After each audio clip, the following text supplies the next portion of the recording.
دو نوجوان حضرت سیدنا عمر رضی اللہ تعالیٰ عنہ کی محفل میں داخل ہوتے ہیں۔ محفل میں بیٹھے ایک شخص کی طرف جا کر کھڑے ہو گئے اور اس کی طرف انگلی کر کے کہنے لگے، اے امیر المومنین، یہ ہے وہ شخص۔ حضرت عمر نے ان سے پوچھا کہ کیا کیا ہے اس شخص نے؟ وہ کہنے لگے، امیر المومنین، اس نے ہمارے باپ کو قتل کیا ہے۔ کیا کہہ رہے ہو؟ اس نے تمہارے باپ کو قتل کیا ہے؟ حضرت عمر نے پوچھا۔ حضرت عمر نے اس شخص سے مخاطب ہو کر پوچھا، کیا تو نے ان کے باپ کو قتل کیا ہے؟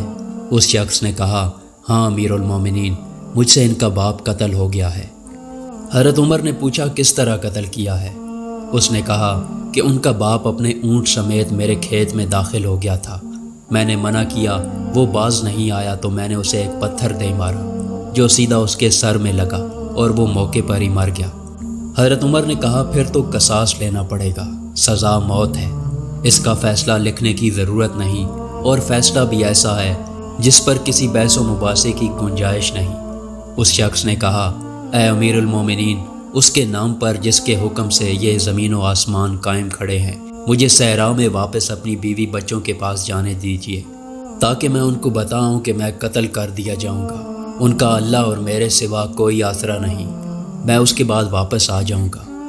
حضرت عمر کہتے ہیں کہ کون تیری ضمانت دے گا کہ تو صحرا میں جا کر واپس بھی آ جائے گا؟ مجمع میں ایک خاموشی چھا گئی، کوئی بھی ایسا نہیں تھا جو اس کا نام تک بھی جانتا ہو۔ اس کے قبیلے، خیمے یا گھر وغیرہ کے بارے میں جاننے کا معاملہ تو بعد کی بات ہے۔ چنانچہ ضمانت دینے والا کوئی نہ تھا، کیونکہ یہ 10 درہم کے ادھار یا زمین کے ٹکڑے یا کسی اونٹ کے سودے کی ضمانت کا معاملہ نہیں تھا۔ یہاں ایک گردن کی ضمانت کی بات ہے جسے تلوار سے اڑا دیا جانا تھا، اور کوئی بھی ایسا نہیں تھا جو اللہ کی شریعت کی تنفیذ کے معاملے پر حضرت عمر سے اعتراض کرے یا پھر اس شخص کی سفارش کے لیے ہی کھڑا ہو جائے۔ محفل میں موجود صحابہ کرام پر خاموشی سی چھا گئی تھی۔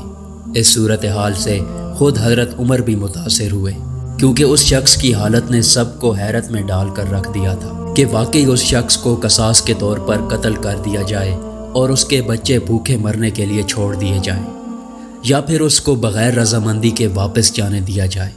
اگر واپس نہ آیا تو مقتول کا خون رائیگاں جائے گا۔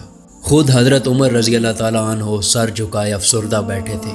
اس صورتحال پر سر اٹھا کر التجا بھری نظروں سے نوجوانوں کی طرف دیکھا اور فرمایا کہ معاف کر دو اس کو۔ نہیں امیر المومنین، جو ہمارے باپ کو قتل کرے اس کو چھوڑ دیں، یہ تو ہو ہی نہیں سکتا۔ نوجوانوں نے اپنا آخری فیصلہ بغیر کسی جھجک کے سنا دیا۔ حضرت عمر نے ایک بار پھر مجمع کی طرف دیکھ کر بلند آواز سے پوچھا، اے لوگو، کوئی تم میں سے ہے جو اس کی ضمانت دے؟ چنانچہ حضرت ابو ذر غفاری رضی اللہ تعالیٰ عنہ اپنے زہد و صدق سے بھرپور بڑھاپے کے ساتھ کھڑے ہو کر کہنے لگے، میں ضمانت دیتا ہوں اس شخص کی۔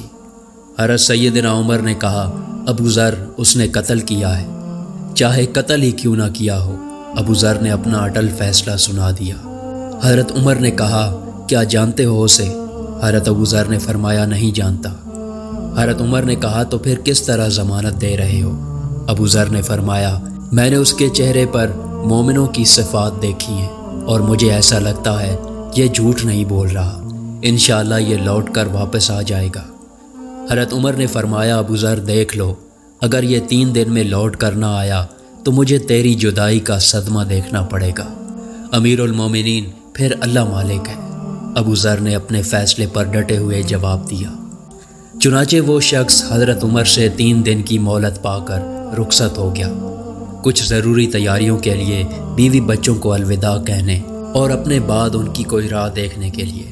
چنانچہ 3 راتوں کے بعد عصر کے وقت شہر میں منادی کر دی گئی۔ نوجوان اپنے باپ کا قصاص لینے کے لیے بے چین اور لوگوں کا مجمع اللہ کی شریعت کی تنفیذ دیکھنے کے لیے جمع ہو گیا۔ حضرت ابو ذر رضی اللہ تعالیٰ عنہ بھی تشریف لائے اور آ کر حضرت عمر رضی اللہ تعالیٰ عنہ کے سامنے بیٹھ گئے۔ حضرت عمر نے سوال کیا، کدھر ہے وہ آدمی؟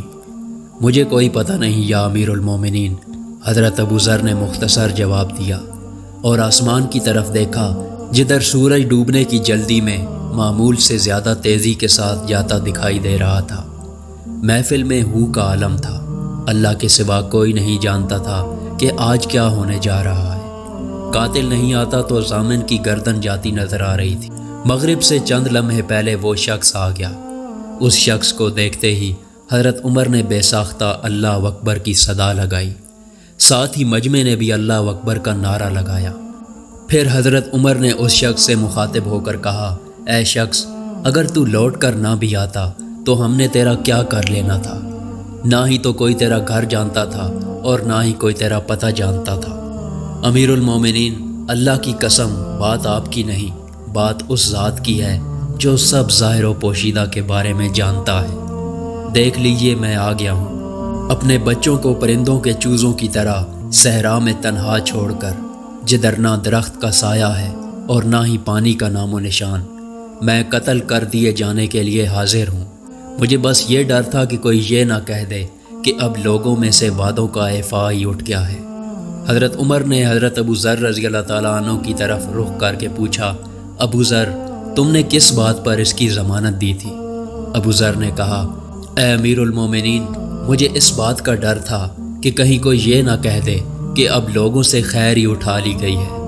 سیدنا عمر نے ایک لمحے کے لیے توقف کیا اور پھر ان دو نوجوانوں سے پوچھا کہ کیا کہتے ہو اب؟ نوجوانوں نے روتے ہوئے جواب دیا، اے امیر المومنین، ہم اس کی صداقت کی وجہ سے اسے معاف کرتے ہیں۔ ہمیں اس بات کا ڈر ہے کہ کہیں کوئی یہ نہ کہہ دے کہ اب لوگوں میں سے عفو و درگزر ہی اٹھا لیا گیا ہے۔ حضرت سیدنا عمر اللہ اکبر پکار اٹھے اور آنسو ان کی داڑھی کو تر کرتے ہوئے نیچے گر رہے تھے۔ سبحان اللہ۔